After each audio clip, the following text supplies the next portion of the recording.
Havaların dəyişkən keçməsi meteohəssas insanlara təsir edir. Onların səhhətində narahatlıqlar yaranır. Bəs maraqlıdır. Bundan necə mübarizə aparmaq olar? Meteohəssas insanlar əsasən ürək-damar və bronxial asma xəstəliklərindən əziyyət çəkən, hidrometeoroloji proseslərdə baş verən dəyişikliklərə həssas olan şəxslərdir. Bu əlamətlər müasir dövrdə çox insanda müşahidə edilir. Əhval-ruhiyyə pozulur, başım ağrıyır, nəysə özümü pis eləyirəm. Bu, məsələn, o cümlənin ən çox da külək olanda təzyiqim olur, yaxud baş ağrı olur. Güclü maqnit qasırğalar olan zaman az baş ağrıları müşahidə olunur. Yəni mənim özümdə də.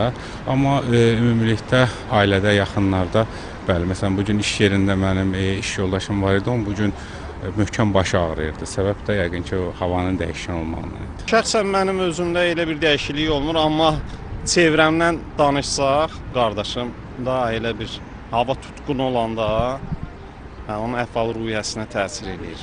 Həkimlər isə bildirirlər ki, belə insanların sinir sistemi həssas olur. Serotinin dopamin balansı tez dəyişdiyindən iştah əhval pozulur.